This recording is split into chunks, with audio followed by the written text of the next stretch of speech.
आज के सभी अखबारों में इंदौर की एक खबर छपी हुई है। इंदौर के मोहसिन खान और उसके भांजे दानिश ने मिलकर एक शूटिंग एकेडमी खोली।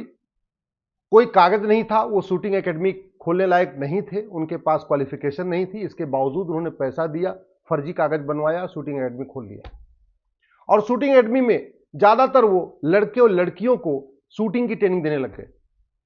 100 से ज्यादा बेटियों को उन्होंने ट्रैप किया, 100 से ज्यादा बहन बेटियों को ट्रैप किया और उनके साथ बलात्कार भी किया। इसमें 100 की 100 बेटियां हिंदू हैं, एक भी गैर हिंदू नहीं है। एफआईआर दर्ज हो चुका है, जांच चल रही है। लेकिन सवाल यही है कि जैसे भारत का मोहसिन और दानिश ये काम करता है, लव जिहाद करता है, 100 से ज्यादा बहन बेटियों के साथ बलात्कार कर लेता है, वैसे चीन जापान सिंगापुर का दानिश क्यों नहीं करता? चीन जापान सिंगापुर का मोहसिन ये काम क्यों नहीं करता? आखिर जो समस्या भारत में है, जो इतने बड़े पैमाने पर लव जिहाद हो रहा है, इतना रूस में क्यों नहीं हो रहा है, सिंगापुर में क्यों नहीं हो रहा है, और बाकी तो छोड़ो, अरब, दुबई, कुवैत में क्यों नहीं हो रहा है? दुनिया में सबसे ज्यादा लव जिहाद भारत में हो रहा है। मैं बार बार कह रहा हूं, 1000 बेटियां प्रतिदिन लव जिहाद का शिकार हो रही हैं। और जब ये बेटियां लव जिहाद का शिकार हो जाती हैं तो शर्म के मारे इसमें ज्यादातर तो एफआईआर भी दर्ज नहीं कराती, क्योंकि सबको ये रहता है कि अगर हमारी आइडेंटिटी पता चल गई, लोगों को पता चल जाएगा, तो उनकी शादी करना मुश्किल हो जाता है। और जानबूझ के हिंदू लड़कियों को इसलिए ट्रैप किया जाता है, उनके साथ बलात्कार किया जाता है, उनके साथ लव जिहाद किया जाता है, उनके साथ निकाह जिहाद किया जाता है कि अगर इनको पता भी चल जाएगा तो शर्म के मारे बताएंगी नहीं, और बता देंगी तो इनकी शादी नहीं होगी। हिंदुओं को कम करने का, हिंदुओं की संख्या घटे, उसके लिए सबसे बड़ा प्लान्ड वे में यह क्राइम किया जा रहा है, लव जिहाद। दुर्भाग्यवश आज तक हमने, जो हमारे पास भारतीय न्याय संहिता है, इसमें लव जिहाद पे एक चैप्टर जोड़ा ही नहीं। लव जिहाद राष्ट्रीय समस्या है, किसी एक राज्य की समस्या नहीं है, पूरे देश में हो रहा है। ऐसा कोई जिला नहीं है जहां हिंदू बहन बेटियां टारगेट नहीं की जा रही। सरकारी आंकड़े हैं, टोटल साल में 5 लाख बहन बेटियां गायब हो रही हैं। इस 5 लाख में से लगभग 3.5 लाख लव जिहाद का शिकार हो रही है। इसके बावजूद हमारे भारतीय न्याय संहिता में लव जिहाद के ऊपर एक चैप्टर नहीं है। लव जिहाद राष्ट्र की सुरक्षा के लिए खतरा है, और जो राष्ट्र की सुरक्षा के लिए खतरा होता है, उससे निपटने के लिए हमारे पास कानून है, नेशनल सिक्योरिटी एक्ट। लेकिन किसी भी लव जिहादी और उसके मददगार पे एनएसए नहीं लग रहा है, क्योंकि हमने एनएसए की ये जो कानून है, इसको हमने अमेंड किया ही नहीं, इसमें लव जिहाद शामिल किया ही नहीं। लव जिहाद एक अनलॉफुल एक्टिविटी है, हमारी एकता अखंडता के लिए खतरा है, राष्ट्र की सुरक्षा के साथ साथ राष्ट्र की एकता अखंडता के लिए खतरा है, डेमोग्राफी बदलने के लिए काम किया जा रहा है। इसके बाद और हमारे पास जो राष्ट्र की एकता अखंडता के लिए खतरा, उससे निपटने के लिए कानून है यूएपीए, लेकिन इसमें भी हमने लव जिहाद को शामिल नहीं किया। इसलिए पूरे देश में कहीं पे भी पुलिस लव जिहादियों और उनके मददगारों पे यूएपीए नहीं लगा रही। लव जिहाद एक ऑर्गेनाइज क्राइम है। ऑर्गेनाइज क्राइम से निपटने के लिए हर राज्य के पास अपना कानून है। गुजरात के पास गुजकोका है, महाराष्ट्र के पास मकोका है, किसी के पास गंगेस, अलग अलग राज्यों के पास अलग अलग नाम से है। और इनफैक्ट भारतीय न्याय संहिता में भी ऑर्गेनाइज क्राइम के ऊपर एक पूरी एक धारा है। लेकिन पूरे देश में कहीं पे भी लव जिहाद करने वालों और उनके मददगारों पे ऑर्गेनाइज क्राइम की धारा नहीं लग रही है। लव जिहाद अपने आप में वेजिंग वॉर है, इनडायरेक्ट वे में ये वॉर है। ये लव जिहाद में कह रहा हूं, 1000 बेटियां लव जिहाद का शिकार हो रही हैं, और वेजिंग वॉर के लिए प्रोविजन है भारतीय न्याय संहिता में, लेकिन कहीं पे पुलिस नहीं लगा रही है, क्योंकि वेजिंग वॉर क्या है, वेजिंग वॉर में क्या क्या आएगा, वो हमने कहीं डिफाइन ही नहीं किया, तो पुलिस लगा नहीं रही।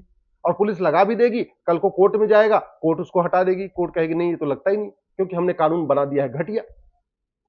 मैं कई बार कह चुका हूं, भारत को बचाना है तो सबसे पहले नियम कानूनों को बदलिए। भारत को बचाना है तो सबसे पहले हेट स्पीच को डिफाइन करिए, माइनॉरिटी को डिफाइन करिए। या तो माइनॉरिटी मेजॉरिटी खत्म कर दीजिए, नहीं तो माइनॉरिटी को डिफाइन करिए। 1 करोड़ जनसंख्या कभी माइनॉरिटी नहीं हो सकती। लाख, 2 लाख की जनसंख्या, 5 लाख की जनसंख्या, 10 लाख की जनसंख्या तो माइनॉरिटी हो सकती है। जिसकी जनसंख्या करोड़ों में हो वो माइनॉरिटी नहीं हो सकता। दुर्भाग्यवश हमने सड़ा हुआ कानून बना रखा है, और लव जिहादियों के लिए माइनॉरिटी कमीशन बना रखा है, लव जिहादियों के लिए माइनॉरिटी फिल्म मिनिस्ट्री बना रखा है, लव जिहादियों के लिए हमने मदरसा खोल दिया है, लव जिहादियों के लिए हमने वक्फ बोर्ड बना रखा है, लव जिहादियों के लिए वक्फ ट्रिब्यूनल बना रखा है। मजहब के आधार पर नियम चल रहा है, मजहब के आधार पर कानून चल रहा है, मजहब के आधार पर बोर्ड चल रहा है, मजहब के आधार पर ट्रिब्यूनल चल रहा है, मजहब के आधार पर आयोग चल रहा है, मजहब के आधार पर मंत्रालय चल रहा है, मजहब के आधार पर लोन चल रहा है, मजहब के आधार पर वजीफा चल रहा है। समझ में नहीं आ रहा है हम देश को कहां ले जा रहे हैं। हम देश को बर्बाद करने पे कब सोचें? देश बर्बादी की तरफ बढ़ रहा है, इस पे ध्यान क्यों नहीं जा रहा? क्यों हम राइट टू एजुकेशन को राइट टू इक्वल एजुकेशन करके पूरे देश में कम से कम 16 साल तक 10वीं तक समान शिक्षा लागू कर देते? तो भैया न मदरसा चलेगा, न मिशनरी स्कूल चलेगा, भारत में केवल गुरुकुल वैदिक शिक्षा व्यवस्था चलेगी। इस एक शब्द जोड़ना, इक्वल जोड़ना है, राइट टू एजुकेशन को राइट टू इक्वल एजुकेशन बनाना है। क्या मजाल की हाई कोर्ट सुप्रीम कोर्ट बीच में आके खड़ा हो जाए? भारत का संविधान आपको मदरसा खोलने की इजाजत थोड़ी देता है, जो आज सुप्रीम कोर्ट कह देगा नहीं नहीं आप समान शिक्षा लागू नहीं कर सकते। समान शिक्षा लागू हो ये संविधान कहता है, समान शिक्षा लागू हो बाबा साहब अम्बेडकर चाहते थे, समान शिक्षा लागू हो ये गांधी जी चाहते थे, समान शिक्षा लागू हो ये लोहिया जी चाहते थे, और हमारा संविधान भी कहता है समान शिक्षा लागू होनी चाहिए। फिर भी हम मदरसा चलवा रहे हैं, मिशनरी स्कूल चलवा रहे हैं, और राइट टू एजुकेशन को आज तक राइट टू इक्वल एजुकेशन नहीं कर पाए। लब जिहाद इसलिए चल रहा है क्योंकि सालों साल जांच चलती है, सालों साल चलती रहती है। क्यों नहीं 1861 के पुलिस एक्ट को हम बदल के नया एक पुलिस रिफॉर्म करते हैं, पुलिस चार्टर लागू करते हैं, 1 घंटे के अंदर एफआईआर होगी, 1 महीने के अंदर जांच पूरी होगी। अब आप सोच रहे होंगे 1 महीने के अंदर जांच पूरी कैसे होगी? 100% हो जाएगी। जिसके खिलाफ ये मामला बन रहा है, जैसे ये मोहसिन है, दानिश है, इसका narco polygraph brain mapping test करिए, 1 दिन के अंदर पता चल जाएगा इसने 100 लड़कियों के साथ बलात्कार किया कि 150 लड़कियों के साथ किया कि 200 लड़कियों के साथ किया। मैं एक नार्को पॉलीग्राफ ब्रेन मैपिंग कानून क्यों जरूरी है? क्योंकि बेटियां शर्म के मारे आती नहीं सामने, उनके परिवार शर्म के मारे सामने नहीं आते। उनको लगता है अगर हम जाएंगे थाना में एफआईआर करेंगे और बार बार हमें तारीख पे तारीख जाना पड़ेगा, कोर्ट में जाना पड़ेगा, उनका आगे शादी विवाह रुक जाएगा। इस शर्म के मारे वो ट्रैप हो जाती है। परिवार को पता होता है कि लब जिहाद हुआ, फिर भी बोलता नहीं। तो हम क्यों ऐसे परिवारों को मजबूर कर रहे हैं कि सामने आओ? तो क्यों नहीं हम नार्को पॉलीग्राफ ब्रेन मैपिंग कानून बना देते? आखिर भारतीय ये जो साक्ष्य संहिता बनाई है, इसमें अमेंड करके narco polygraph brain mapping mandatory क्यों नहीं कर देते? संविधान कहीं नहीं मना करता कि नहीं नार्को पॉलीग्राफ ब्रेन मैपिंग कानून हो सकता। हमने ये भारतीय नागरिक सुरक्षा संहिता बनाई, और इसमें हम जुडिशियल रिफॉर्म करके जुडिशियल चार्टर क्यों नहीं कर देते कि लब जिहाद का मुकदमा 1 साल के अंदर डिसाइड होगा? और हो सकता है अगर हम कानून बना के झूठ पकड़ने के लिए नार्को पॉलीग्राफ ब्रेन मैपिंग कानून बना दे, झूठी गवाही, झूठा हलफनामा को गंभीर अपराध घोषित कर दे, भ्रष्टाचार को गंभीर अपराध घोषित कर दे। भ्रष्टाचार जरूरी है क्योंकि ये लब जिहादियों के पास बड़ी फंडिंग आती है, और उस फंडिंग के जरिए वो पहली बात तो जांच में ही थानेदार को पैसा देके, पुलिस वालों को पैसा देके जांच ही गड़बड़ करा देते हैं, जांच कमजोर करा देते हैं, और जांच कमजोर हो जाती है, उसके बाद मामला कोर्ट में चलता है। वहां जो गवाह आते हैं, इनकी उनके पास इतनी फंडिंग आती है, गवाह भी खरीद लेते हैं, कई बार जज को भी मैनेज कर लेते हैं, आराम से जमानत ले लेते हैं। हम लोग क्या करते हैं? कोर्ट को कोसते रहते हैं। अरे सच्चाई यह है कि हमारा कानून घटिया है। कोर्ट क्या करे जब कोर्ट का काम है कानून की व्याख्या करना, कानून को देखना। कोर्ट कानून थोड़ी बना सकती।